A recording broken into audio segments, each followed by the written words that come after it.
Welcome back, ladies and gentlemen. eSports Report presented by the Xbox One, official console of Major League Gaming. Benson joined by Puckett at the desk. We just took a big old look at Black Ops 3. The chat kind of exploding with the players they think is going to be dominant. Any good ones in there? Proof Parasite, Karma, Formal, Enable, Attach, getting love. A lot of people say Big Willie. They think Big Timer on the return. It's time, Big T. It's time. Fizzerp might really love the new picks and bans and like figure out some master strategies there.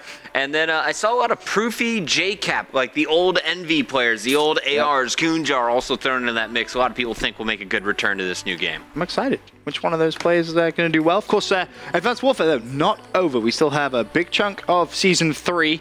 There were some games yesterday as well. You were casting all of them, so you kind of know exactly what happened. There was a couple of forfeits in there as well. Last night was a mess with some of the forfeits going on. A lot of people having some connection issues on their end. It paid off for some teams. Other teams definitely hurt by it, but I think Denial was the first squad that we should give props to. They had some issues of their own. In game number 1, they had to play against Team Caliber. In game number 1, replays. His game just freezes, so he has to go for the hard reset on his Xbox, gets back into it. His teammates were slaying really well, but even with replays back in the game, TK grew their lead. So it showed me that that game wasn't affected too much. TK looking really strong on Drift Hardpoint, despite not scoring as many kills. And it's a good sign for TK because I was really worried about this squad watching them at Gfinity. It just seemed Hardpoint was off. This was a map that they kind of controlled the hills. Yeah, it's kind of the way they were playing it. It was somewhat too structured. I spoke to Nezla after the event and he was like, dude, I don't get it. Like, I'm getting all the cuts. My teammates are getting kills at times. And it's just like, it's as if no one lives on the hardpoint. So I think maybe they need to play a little bit more messy, I guess. A little more defense and fight for scrap time more. Yeah, just those little things really do add up. Going into game 2, Biolab S&D. This is where I got really, really crazy. TK won that 6-2 to go up 2-0 in the series against a team who started the night at 7-1 in the league. And this was a straight-up war. TK, though, smarter rotation, Sharp doing a great job shutting down A every time Denial tried to push over there.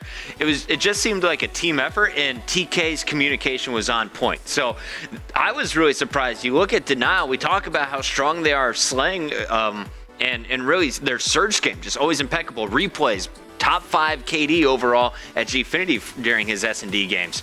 Denial got stomped on Biolab. Crazy. I thought Denial would have been kind of on top in that one. But then it sets up a game number 3. Okay, it's a comeback uplink. We love our comeback uplinks. And really the key here is just Denial converting on TK turnover. That's basically what it came down to, right? I mean, the end score was 10-8. Denial managing to kind of claw the victory. But you can see at this point, you know, round 1, down 4-1. Nameless so close to being able to put another dunk. There. They go for the pass, then Nameless tries to put it back, but both kills coming in from replays and Slasher, and then they go for kind of this reset was the initial plan. This is a huge play. That player should have stopped him. Instead, he gets meleeed, and if you saw it on your mini-map, there was a flank all the way through the opposite side of the map over at green, picked up 2, and then Slasher gets the dunk. This was kind of when the momentum went completely in Denial's favor. And again, it's being able to kind of play on your opposition's mistakes, which is a big part of uplink. You know, if they mess up and you're like, well, do we reset? Do we wrap?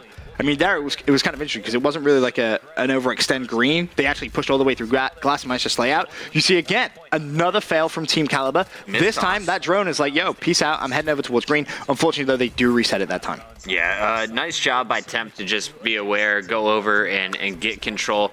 Now, Neslo, it says he timed out here. A lot of people are like, DDoS, he's having issues. He got back into the game, I believe it was 2 minutes and 17 seconds later officially. Okay. So I think that was just something individual on his connection side, no kind of attack or anything happening there. But in the end, it was Denial all side too, even with Neslo back in the game. Denial from the better side, able to finish strong in that. You'd expect that. And then they, of course, went into a hard point. After losing the first one, I thought this was going to be much closer than it was. Really, after the first 3 minutes, this was a blowout in favor of the Wolfpack. I mean, the final score finishes at 250-93. So it's a 100-point club. But Denial absolutely dominates TK in certain hard points, and that was the key. The first rotation going into Hotel Hill, it's a 55-0 shutout in points in favor of Denial. So that's basically what you see now. And the only time that TK I mean, they didn't even really get time. It was just contest time. That was all it really was. Denal coming out, just shutting them out. First rotation, School Hill. Denal outscores 41-10.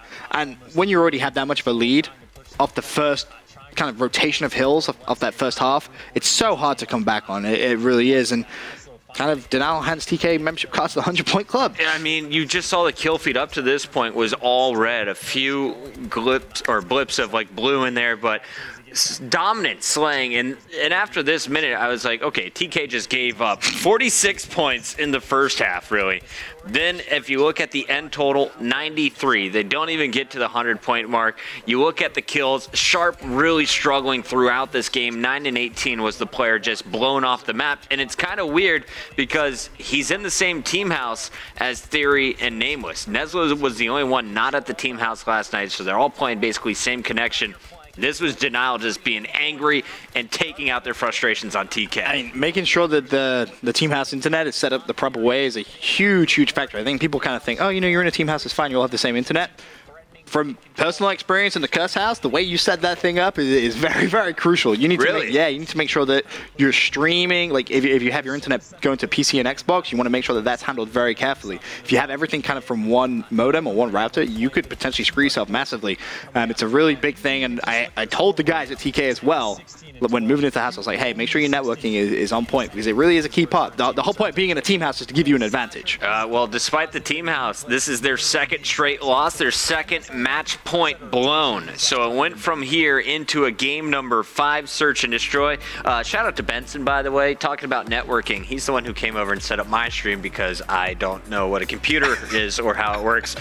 Game 5, though, very good search and destroy. At least that's what we thought would happen until the snipers started coming out. Slasher dominated this game, 9 and 3 going into round 7. He was getting first blood most of the rounds for his squad. But TK, I think that's kind of going to be their biggest issue is unless they can find a dominant Slayer who can keep up in the sniping game with players like Slasher, with players like Attached, with some of the new guys we saw, Lacefield, Silly, Reviction. I feel like at this point there's no point, though. For a team like TK, who that core 3 was so good at Black Ops 2, I think if I'm them, I'm thinking, all right, let's just kind of see if we can make it to season finals. We'll have one final hurrah at Worlds, and then get ready for Black Ops 3. Because this team in Black Ops 3, I think, would be very, very good. Like, their Search and Destroy in AW has been good for the most part. It's ironic I say that as we actually watched them lose 6-2. It was just kind of brutal. The sniping play and the fast play of Denial on a map like this is so key. Like, when this map was added, I broke it down. I said, the most important part of this is that initial intel your sniper rifle player will get. Who is going underground? Who is pushing out left? Who is pushing out right? Once you have that information, it's so easy to dominate the map. And with players like Denial have on the team, I mean, they just kind of breeze through TK here, Chris. This was a lot of just bad moves by TK, I felt. You know, they pushed at the wrong times, weren't able to trade as effectively. It just looked like a complete opposite game from what they did on Biolab. So I was kind of blown away at the end result here. And I looked at the numbers as like, Hook's not even having that great of a game. Replays isn't going off. It's just no one could get anything going outside of Sharp. And that was kind of the difference maker. I think TK needs to rethink their Skyrise strategy, though, because in the last 2 times I've watched them on this map, they're not nearly as comfortable as their opponent. Interesting, because a couple of those players have been playing Call of Duty for a while. You would have thought maybe they would have been feeling a little bit at ease with that map, but ultimately TK choked the 2-0 lead and ultimately pick up the loss. So I had 10 and 4 in that game type coming in. That's 10 and 4. Yeah. Anyway, we'll move on. Let's take a look at the leaderboards as they stand right now. Some changing, some movement in the overall rankings of season 3. We'll start off with page number 1, going through 1 through 6. Denial at the top, 9 and 1. FaZe second, 9 and 2. OG at 6 and 3. A couple of forfeits coming in there. They chose to forfeit both of their matches last night. I mean, yeah, that's a little unfortunate. Elevate on the heels of OG right now at 7 and 4. TK even 5 and 5. Envy is still on the first page at 4 and 6. Did we even talk about Epsilon? Not yet, but we will. Oh, good. We're gonna get that. Don't worry about it. Because Elevate's loss came to these guys. Look at Epsilon. Let's go. 3 and 8 at the bottom. They are 1 win away from taking over the spot of TCM and Rise Nation. They could jump right up to compete with Orbit, Optic Nation, Isolation eSports here with just a few more wins. I loved what I saw out of them in their first night together with the 2 new subs, Ben. Yeah, they look good. 2 wins, 1 a forfeit, 1 an actual win. So you got to give them some props. They definitely look a little bit better. We should take a look at tonight's schedule of games, though, because there's going to be a fair few of them, a couple more rescheduled. Rise play OG to open up the evening, ISO versus Orbit. Then ON versus OG at 7:10. That's going to be the same time as ISO Orbit. That ISO Orbit match is huge, dude, by the way. That is massive for the kind of bottom side, which team can try and break away. Then Team Envious play Epsilon. Was Epsilon last night a little bit of a fluke? We'll find out. Can they do the same thing against Team Envious? 9:30, TK play ON, and also Team Envious versus Rise to close out the evening. Yeah, I hope that the Green Wall squads have everything in order tonight. I know they're very frustrated by last night's outcome, but we'll see them go at it once again. That Optic Nation, Optic Gaming battle was not fun to watch at all on LAN at Gfinity. But I'm hoping Nation online can do a little bit of damage. Hopefully they can pull some of the Respawn host in. If it's comeback uplink, that game 3, Nation might be in trouble in the second Respawn game mode. I mean, potentially. I'm really excited, as you kind of touch on, to watch Epsilon again this evening. Was it a fluke yesterday? Are they really going to gel? Potentially. Parasite looked very good last night. Got to give him some props. Overall, though, what are your kind of feelings about them? Epsilon are so good, dude. They're good now? They're so good. They've gone from the worst team in the league the worst to the best. Wouldn't go that far. 2-star players last night, Reviction and Kenny.